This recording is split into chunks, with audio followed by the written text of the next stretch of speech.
I know I'm late for a very important date. Hello, everyone. I'm a minute late. So sorry.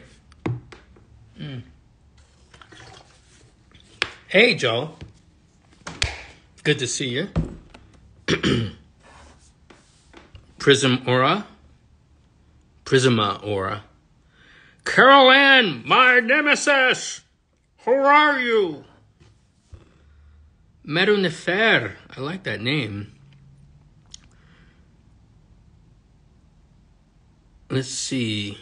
So sorry. Yeah, sorry I'm late. Hi, Carol Ann. So I wanted to come on and hello, Slowbo 007. Who's Slowbo 007? You look familiar, but it's a tiny picture.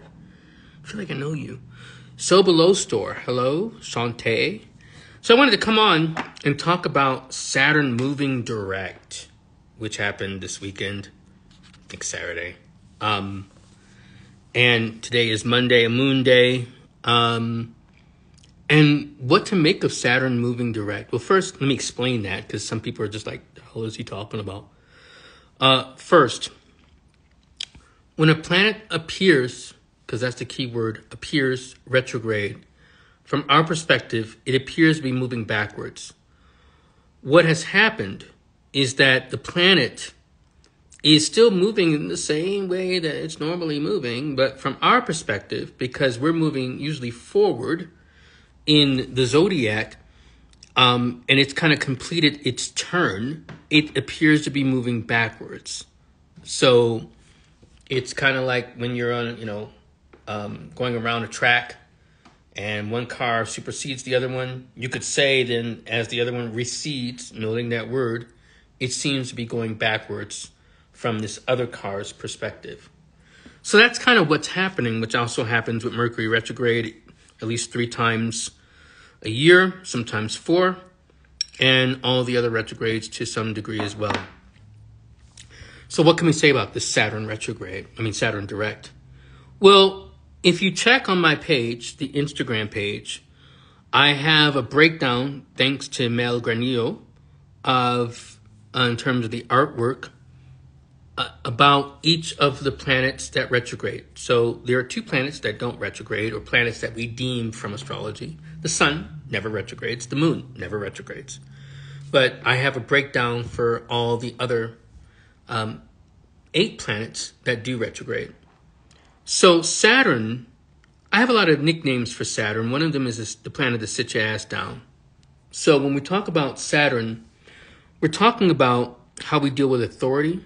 And when I say sit your ass down, how we're dealing with contemplation, how we have to also be attentive to the ways in which we are not being accountable or responsible for ourselves. So when Saturn moves direct, this is a time where we're dealing with the accountability, I might even say the burden of self. And you may not think of yourself or anything like that way. Hola, Dolores. Good to hear from you all the way from, I think, somewhere overseas. I don't want to dox you in case someone is like, oh yeah, where Dolores is. But hello. And I see Imani is here and Taya. Hello. But when we're talking about that accountability and that responsibility, this way we're sitting with like I was saying, the burden of self. This is going along with what people generally term as adulting. It's not one of my favorite terms. But adulting is where you are largely responsible for yourself, taking care of yourself, whether that includes your bills or bathing. All the ways in which you have to look after who you are, your role, and your responsibility in the world that you live in. And one word that I often like to say when we're talking about Saturn is accountability. Now, there are some other words that are bandied about with Saturn and phrases like, being the Lord of Karma. I'm going to hold off on using that, not because I don't think it's accurate or meaningful, but I don't talk about karma. Karma isn't part of my lexicon or my worldview. And it comes from a set of philosophies and cultures that are not my own. And I've learned enough about karma to know that there's a lot more to learn. And there's a lot more to use and understand about it. So one of the things that, in terms of the more personal, which is what I emphasize things, where I emphasize things at least first, to really understand about this Saturn moving direct, is to think about what roles are you literally taking or need to take upon in your life that maybe during this retrograde, during the 8 months of it, 9 months, that you haven't really been dealing with. So this is where you might really need to kind of step up a certain way. It's equally possible that you may have taken on roles for whatever reason, from habit, from trauma response, whatever number of things that are not yours. So this is where like that idea of Saturn sit your ass down becomes useful, where you might need to sit your ass down. And that doesn't mean that, I'm not talking literally like, oh, Sam told me to sit down. So here I am, right? I mean more so where you have to contemplate, reflect. Saturn relates to Saturday, right? And Saturday, classically, was the Sabbath. Now, for many Jews, it still is. For Seventh-day Adventists, it still is. But early Christian, I was going to say fathers, but I don't even want to call them that, thinkers felt the need to move it from Saturday to Sunday. And I've always felt some way about that, by the way. And I'm a former Southern Baptist minister. And even when I was that, I was just like, but why? Just because Jesus rose on Sunday? But that Sabbath, where we take rests from things, where we, reflect, in just like, it says in the Bible, quote unquote, God rested. I think it still has a wisdom to it. So when we're talking about Saturn and needing to kind of pull back, it's just like the planet being at one of the farthest edges of our once known galaxy. Now we know planets beyond that. But at one time, Saturn was the farthest reaches of what we knew. So you have to look at the farthest reaches of what you know and what you understand, and being able to get perspective on your life.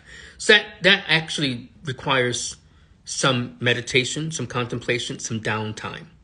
And I think that becomes important to think about and work with this Saturn direct, because you have to think about, in terms of accountability, where are you directing your energy? I was just talking to a friend today who, deleted Instagram from her phone because he's like, well, I don't feel like this is really feeding my energy and working with me. And I think there's wisdom to that. So that's one thing to think about. To think about and reflect on your roles. And when I say roles, I mean how you appear to others, both in terms of the work you do.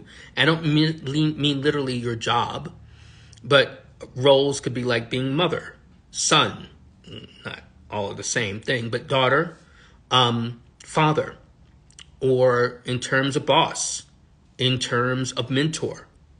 How are you living, working with those roles? And I think that becomes important. Your relationship to authority. And it's interesting, I have gone through various stages of my relationship to authority, and perhaps you have as well. So authority could be where you take authority related to your own life, like you are the author. That's one of the key words in the word authority, where you're taking authority related to your own life and how you are authoring it. But that also may be how others are asserting their authority to you or with you.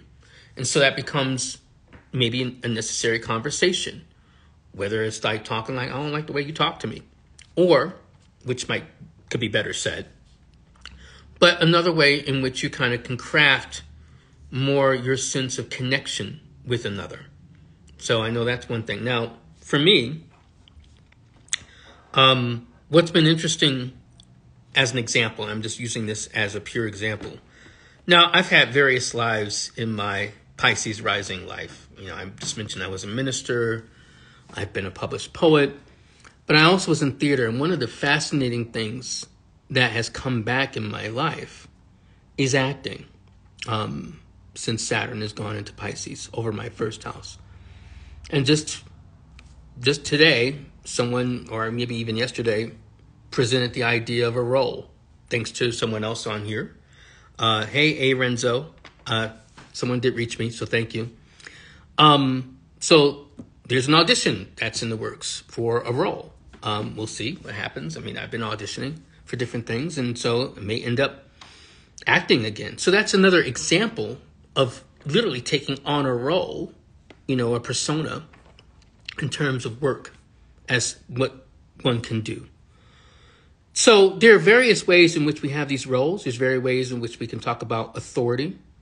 I would be remiss if I didn't talk about the larger implications of this, right? So I've talked a bit about the personal, but I think when we're talking about accountability, there is a larger conversation to be had about what's happening in our world. Now, when I say something like that, the world is vast.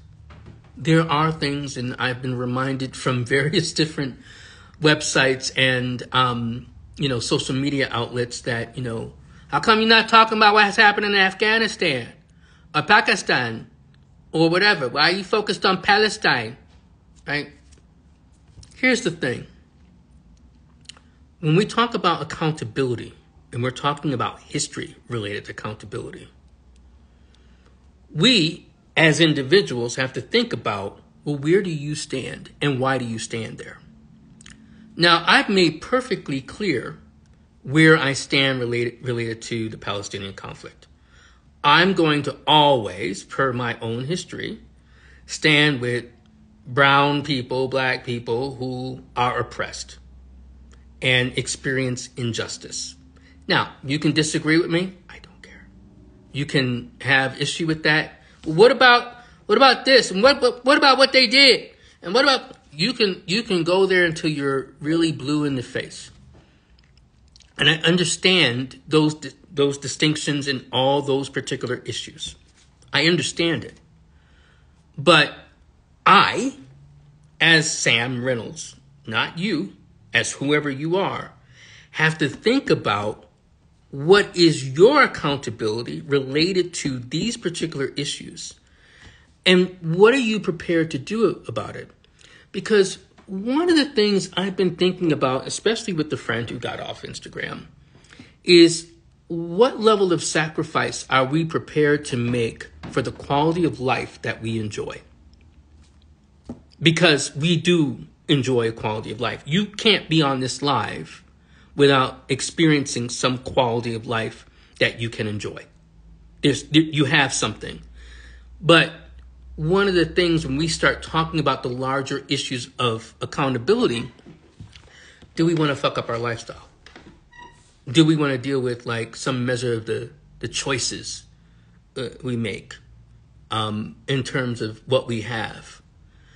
And that becomes a harder thing, right? Because as much as we can kind of come down on, like, let's say in terms of Palestine and Israel, and we can talk about the United States' responses to it, it still becomes incumbent upon us to think about, okay, how do we contribute to it? And you can say, again, dealing with Saturn being direct, you can say, I have shit to do with it. I'm not Jewish. I'm not Arab. I'm just whatever here in, Santa Fe, New Mexico, or in Detroit, Michigan, or in Arcata, California, wherever you are. You could do that. But considering how interconnected our world is, everything leads to some matter of something. And I think it becomes a matter of thinking about how, and it's not for me to prescribe what this is. I told you, I don't do that anymore. I'm not into this business to tell people what to do. I mean, there's lots of horoscopes and a lot of astrology that come out there and be like, well, this Saturn direct is going to direct your attention to kind of do such and do this and be able to, actively deal with your mother and your father in particular. I don't know. I don't care. It's for you to wrestle with the darker recesses of where you establish authority and accountability to be able to live the life that you authentically want to live. Now, if you decide like, you know what? Mary motherfucker, I don't care about these people over there or wherever they are. I don't care.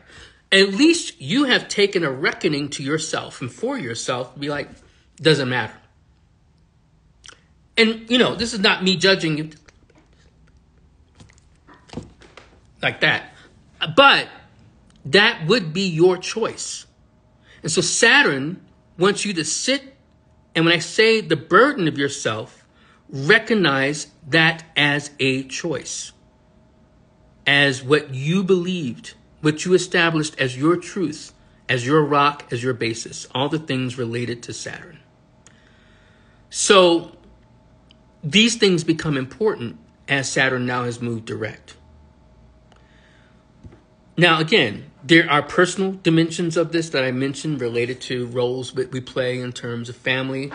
If you look through, because, when I put this up as a video, it doesn't keep some of the statements that's been said. But one of the things I see from my student Imani, where they were talking about what's happening in their lives, in terms of their roles. So that's an example of that. I mentioned it related to acting.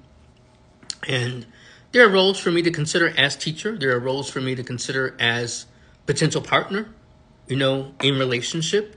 So these things become important. So it's all part of a piece for you to start thinking about like accountability. And if you subscribe to the notion of karma, then it is to rectify with your understanding and your expectation related to what you believe karma to be.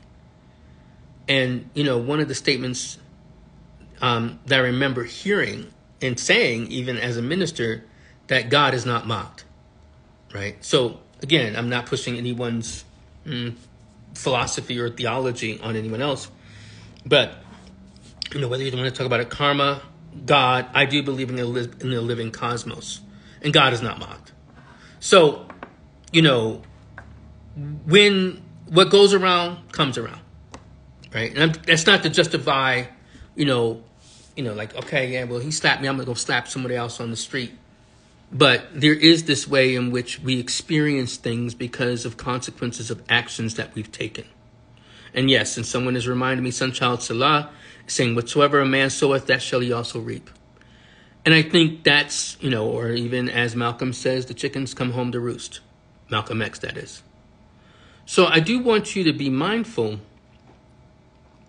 of all these things that are happening in the world, but it's not just the consequences of what's happening just within one particular landmass, because you can anticipate, and I'm telling you in advance, you can anticipate some of the fit's going to also hit the shan as we go into other parts of Asia, between either Taiwan, Japan, China. You can also expect more fit hitting the shan or coming things related to Iran and its relationship to other parts of the world. There are things that are shaking loose that we have been expecting, we being certain astrologers, for years. And I don't mean just predicting, like I've talked about 2024, 2025 as things opening up. And I'm not saying this to scare anyone or like it's going to be the apocalypse. If you know me, I'm not a person who kind of preaches and talks about the apocalypse. I don't believe in the strict end of the world, but I believe in difficult times. And some of these difficult times have come from our complicity, joint complicity with people who are participating in cycles of greed and negligence and just, rapacious seeking power for no other reason than to feel that their egos deserve that. And in some level and permutation of things, we have been complicit in it. We have been accountable. So the question becomes for us, how are we going to recognize and reckon with how we've been complicitous? that becomes important. And if you think you're not, right, I mean, who am I to kind of dissuade you from that opinion? That, I just chill, I mind my business, whatever. Whatever your business has benefited on some level whatever has been acquired related to this world. So this is my understanding of things. It doesn't have to be yours, but I felt I would share and give context. I appreciate the kind words that many of you have shared. Georgia, I'm glad that this has resonated with you. And yeah, I do think more astrologers need to speak out about this. I really, Kukla Dancer, hey, thank you. I really do think more astrologers, because I'll just say this, because some of you know I came to astrology as a skeptic. I am no longer skeptical of astrology at all. I see it work. I just talked about Saturn and Pisces. I was going through this 30 years ago in terms of my work in theater. I am skeptical of astrologers. I'm skeptical of astrologers. That doesn't mean like, oh, because Sam, you think you're better than they are. No, I'm skeptical of myself. I evaluate myself, sit with Saturn and myself and my Jupiter and Virgo every single day. Why do I say what I say? Why do I believe what I believe? I'm taking a reckoning and an accounting, and always seeking to be more informed. So for instance, I have a student who's present, Majd, I don't know if they're still on the call, took me to task 2 years ago when I was talking about the Israeli-Palestinian conflict then, which I can put back on video because it's on record. And they said to me, like, Sam, why are you talking about the two-state solution? They don't talk exactly like that. They're better spoken than I am, than that way. But basically it was like, yeah, why? Do you think that really is going to work? Is that happening in earnest? Now, I don't have any ultimate answers, but I believe in asking the questions. And I believe in listening to what people have as the answers, because that's how we arrive at the truth. So that becomes important to think about these things. Like, I don't purport to have all the answers. So when I say I'm skeptical of astrologers, I'm skeptical of how we just say things with so much authority because, like, I have a fucking chart. I saw an astrologer on Twitter today, this morning, who got on and, like, they were like, look at this birth chart of Hamas. And they had the birth chart.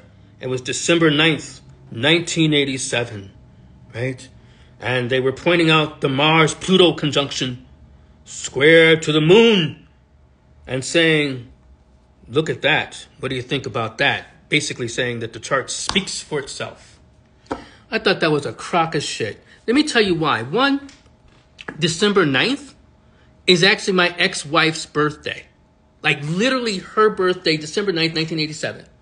Sweetest person, anyone who's ever met my wife or gotten to know me, she's a Sagittarius. She'll speak her mind, but it wasn't even like the Moon Mars Pluto square that we were just talking about was more so because she has like a rancorous relationship with her mother, a challenging relationship with her mother.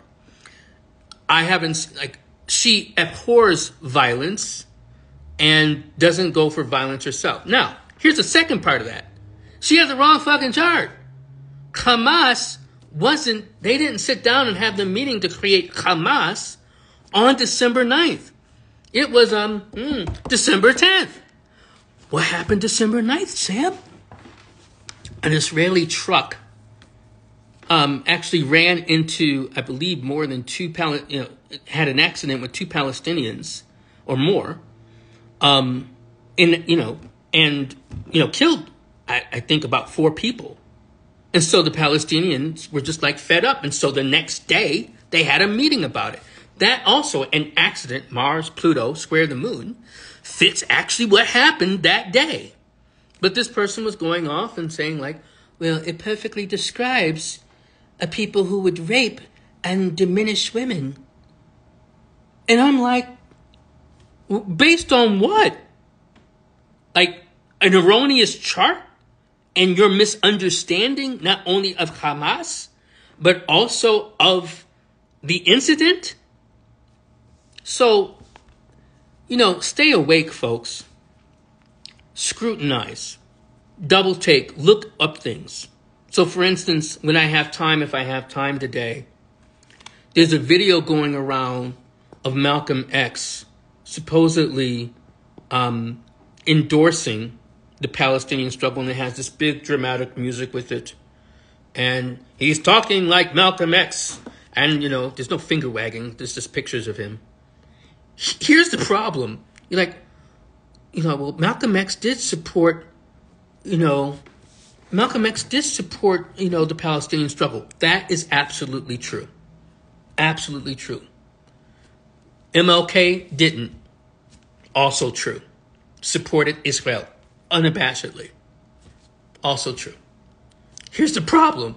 The problem is, to my knowledge, Malcolm X, when you listen to that video, and I kind of put it somewhere, it's on Twitter if you follow me on Twitter, Malcolm X never used the word African American or indigenous. He would have no reason to do so.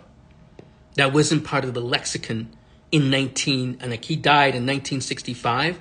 Whenever this speech was supposedly delivered, sometime between 1963 and 1965, it didn't happen. He didn't talk that way. So I believe it is an artificial intelligence creation, which is kind of spooky, because that means at some point someone can take like something that you say, or even could take this video, program it enough into AI, and then someone's talking like me with all my tics, funny faces, and everything else. So it's disturbing because, like I said, I listened to it and I was like, that's odd. I've looked at various things that Malcolm has said. I have 2 degrees in African American studies. And I haven't seen these particular, array of statements. But this is also Saturn, right? In the sense like accountability. And so wherever I find that video, I usually will say like, this is fake. And we're going toward the rewriting of history. So, and thank you for pointing that out, Imani. All right, well, I said I was going to get off. I am going to get off now. But I do hope that all of you take into account Saturn. One last thing I will say as an announcement is that if you are in the northern New Mexico region, Bad Pastor and I will have our monthly meeting of the Balsam on November 12th, and it will be from 3 to 5 p.m. Mountain Time. So do come if you can, if you're in northern New Mexico, and stay tuned. Oh yeah, no problem, Key. Thank you. Yeah, Mercury and Scorpio is good for something. I once fancied myself, that was a life that I also was going toward as a criminologist and a detective. So I'm always kind of looking for like, what doesn't fucking make sense? Well, anyway, thank you for joining me. And, everyone be well. I need some Saturn realness in this very strange time. Oh, that's good, honey houses. Maybe I'll see you on Sunday, inshallah. Okay. All right. Bye, everyone.